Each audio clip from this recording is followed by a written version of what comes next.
नमस्कार, शाम के 6 बजने को है। मैं हूं पंकज भार्गव। पहले कोरोना की वजह से चीन के अंदर शी जिनपिंग बुरी तरह घिर गए और अब गलवान में हुए संघर्ष ने भी घर में जिनपिंग की मुसीबतें बढ़ा दी हैं। गलवान के खूनी संघर्ष पर चीन के लोग जिनपिंग से सवाल पूछ रहे हैं और जिनपिंग सवालों को डिलीट करवाने में लगे हुए हैं। देखिए कैसे गलवान पर चीन ने किया है सबसे बड़ा कवर अप, हमारी स्पेशल रिपोर्ट में।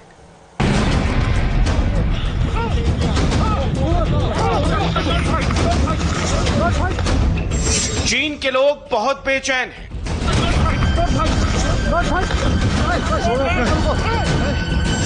चीन के लोग बहुत गुस्से में हैं।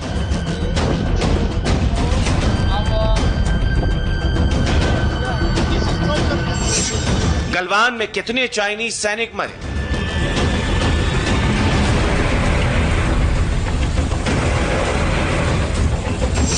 गलवान में मरे चाइनीज सैनिकों के नाम क्या हैं? इन सभी सवालों ने पूरे चीन को परेशान कर रखा है। चीन के लोग सोशल मीडिया साइट्स पर अपना गुस्सा निकाल रहे हैं। सोशल मीडिया साइट बीबो से लेकर ट्विटर तक पर शी जिनपिंग पर गुस्सा निकाला जा रहा है। शी जिनपिंग की सरकार पर गंभीर आरोप लगाए जा रहे हैं। फिर भी चीन की सरकार ने चुप्पी साध रखी है। लेकिन चीन के लोगों का गुस्सा अब इतना बढ़ चुका है कि पहली बार चीन के सरकारी अखबार ग्लोबल टाइम्स ने चीन के लोगों को यह झूठा भरोसा दिलाया है कि सही समय पर गलवान में मारे गए चाइनीज जवानों के नाम लोगों को बताए जाएंगे।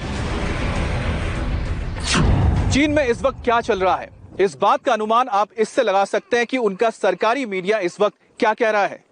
चीन के सरकारी अखबार ग्लोबल टाइम्स में एक आर्टिकल छपा है और इस आर्टिकल को लिखा है ग्लोबल टाइम्स के एडिटर हु जी जिन ने।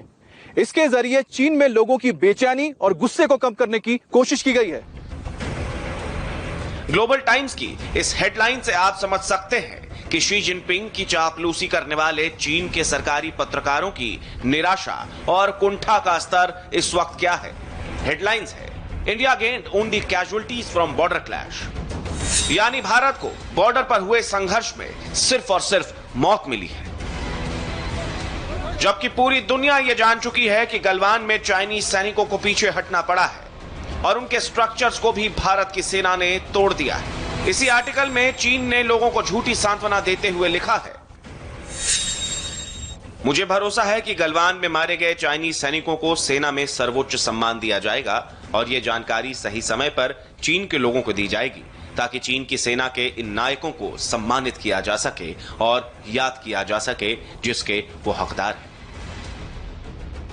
चीन के सरकारी अखबार ग्लोबल टाइम्स के एडिटर हु जी जिन ने कितना बड़ा झूठ बोला है ये आपको बताएंगे। चीन की जनता सरकार के बारे में क्या टिप्पणी कर रही है ये भी आपको बताएंगे। लेकिन सबसे पहले देखिए कि चीन ने किस तरह से गलवान में हुए खूनी झड़प को दबाने की कोशिश की है। गलवान घाटी में संघर्ष 15 जून को हुआ था, लेकिन 2 दिनों तक यह खबर चीन में दबी रही क्योंकि बड़ी चालाकी से चाइनीज मीडिया ने पूरी खबर को अखबारों के पहले पन्ने से गायब कर दिया। 16 जून को चीन के प्रमुख अखबार ग्लोबल टाइम्स में गलवान में हुए खूनी झड़प की खबर 5वें पन्ने पर छापी गई। 16 जून को इस अखबार के पहले पन्ने पर शी जिनपिंग के साथ अफ्रीकी देशों के सम्मेलन को हेडलाइंस बनाया गया था। लेकिन 17 जून तक गलवान में हुए संघर्ष की खबर जंगल में आग की तरह फैल गई। 17 जून को सिर्फ एक Chinese social media website Vivo पर 1 अरब 34 करोड़ बार भारत चीन संघर्ष हैशटैग का प्रयोग किया गया। भारत चीन संघर्ष का यह हैशटैग 17 जून को चीन में 5वें नंबर पर ट्रेंड करता रहा। चीन की सरकार ने गलवान वैली में हुए खूनी संघर्ष के खबर को अपने लोगों तक पहुंचने नहीं दिया। इसलिए चीन में सोशल मीडिया प्लेटफॉर्म वीवो के यूजर्स ने भारतीय अखबारों की कटिंग्स काटी और उसे पोस्ट करना शुरू कर दिया, जिसके चलते पूरे चाइना में यह बात फैल गई कि गलवान वैली में चीन के 40 से ज्यादा लोगों की मौत हुई है। और इसके बाद चाइनीज प्रोपेगेंडा मशीन यानी ग्लोबल टाइम्स और उसके एडिटर ने काम करना शुरू किया और लोगों को गुमराह करने की कोशिश की। 17 जून को ही ग्लोबल टाइम्स के संपादक हु जी जिन ने Chinese social media website Vivo पर एक वीडियो संदेश पोस्ट किया जिसमें कहा गया, मैं लोगों से यह आग्रह करता हूं कि आप लोग विदेशी अखबारों की रिपोर्ट को यहां पर ना पोस्ट करें। चीन के कितने सैनिक मारे गए, इस बारे में दुनिया के अखबार क्या अफवाह फैला रहे हैं। इस पर आप ध्यान ना दें। आपसे प्रार्थना है कि कृपया आप हमारी सरकार और पीपल लिबरेशन आर्मी पर पूरा भरोसा बनाए रखें। Chinese social media website Vivo पर मौजूदा टिप्पणियों को तो चीन की सरकार ने डिलीट करवा दिया, लेकिन ट्विटर पर आज भी चाइनीज लोगों के ट्वीट भरे पड़े हैं जो शी जिनपिंग की सरकार पर अपना गुस्सा निकाल रहे हैं। चाइनीज भाषा में एक ट्विटर हैंडल से ट्वीट किया गया, चीन और भारत के बॉर्डर पर चीनी सैनिकों की मौत का दर्दनाक सच यह है कि भारत के सैनिकों का राजकीय सम्मान के साथ अंतिम संस्कार किया गया और चीन के सैनिकों को चुपके से दफना दिया गया। सभी चाइनीज सुरक्षा बल जो इस वक्त हांगकांग में हैं, ध्यान से सुने, इसका असर बहुत बड़ा होगा। चाइनीज सरकार ने अपने सैनिकों का अपमान किया है। एक और ट्वीट देखिए, चाइनीज सैनिकों के नाम नहीं बताने की एक बहुत बड़ी साजिश है। ये सभी चाइनीज सैनिक साधारण लोगों के बच्चे थे।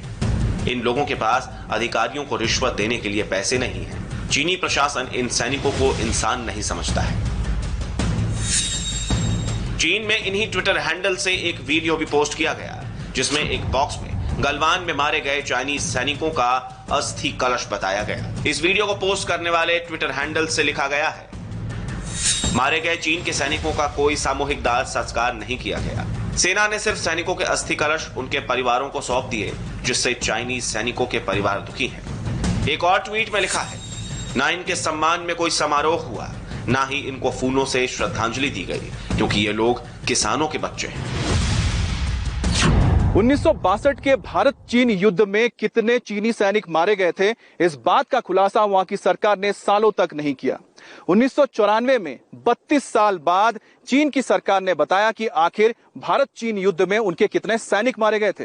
लेकिन 1967 में सिक्किम के नाथुला में जो खूनी संघर्ष हुआ था भारत और चीन के बीच, उसमें कितने चीनी मारे गए हैं, आज तक वहां की सरकार ने इसका खुलासा नहीं किया है। भारत की सेना और चीन की सेना में बहुत बड़ा फर्क है, और ये फर्क ये है कि भारत की सेना देश की सेना है, राष्ट्रीय सेना है, जबकि चीन की सेना पीपल्स लिबरेशन आर्मी, चीन की राजनीतिक पार्टी चाइनीज कम्युनिस्ट पार्टी की सेना है। भारत की सेना की वफादारी देश के प्रति है, लेकिन चाइनीज सेना की वफादारी चीन के प्रति नहीं, बल्कि चीन की राजनीतिक पार्टी के प्रति है। चीन की पार्टी चाइनीज सैनिकों के साथ गुलामों जैसा सुलूक करती है। चीन की सेना में राष्ट्रवाद की बात करना भी गुनाह है, क्योंकि चीन में राष्ट्र के प्रति निष्ठा को राजनीतिक पार्टी का विरोध समझा जाता है। यही वजह है कि एक सैनिक के तौर पर देखा जाए तो चीन के सैनिकों की स्थिति बहुत दुर्भाग्यपूर्ण है। जो मॉर्टल रिमेन्स थे उनके घर वैसे भेज दिए, पार्सल से भेज दिए गए हैं, कोई रिकग्निशन नहीं दिया गया उनको कोई लास्ट राइट्स नहीं दी गई, उनको किसी तरह का सम्मान नहीं दिया गया। तो ये तो चाइना की मतलब नई बात तो नहीं है। ये चाइना तो कम्युनिस्ट कंट्री होता ऐसे ही करेगा। वहाँ तो मीडिया का कोई वहाँ पर कुछ भी नहीं है। ये इसकी इंफॉर्मेशन वॉर है, प्रोपेगेंडा वॉर है, उसके साइकोलॉजिकल ऑपरेशंस हैं जहाँ पर वो अपनी कैजुअलिटीज नहीं बताता है और हमेशा एडवर्सरी की कैजुअलिटी बता के उनको नीचा, उनको दूसरे उनका मोरल डाउन करने की कोशिश करता है। चीनी सरकार ने 1950 में अपने सैनिकों को कोरिया के साथ युद्ध में झोंका। लाखों की संख्या में सैनिक यहां पर मारे गए। फिर बारी आई वियतनाम युद्ध की। वियतनाम युद्ध में भी चीनी सैनिकों की मारे जाने की संख्या बहुत ज्यादा थी, लेकिन यहां पर चीन को कुछ भी हासिल नहीं हुआ। चीनी सरकार हर बार अगर ये बताएगी कि उसके इतने जवान मारे गए, तो दरअसल उसको हर मोर्चे पर शर्मिंदगी उठानी पड़ेगी। चीन में सभी लोगों को सबसे ज्यादा परेशानी इसी बात की है, और यही वजह है कि इस बार जब चीनी सैनिक मारे गए तो चाइनीज सरकार ने ये तय कर लिया, ना तो वो संख्या बताएगी और ना ही उनके नाम।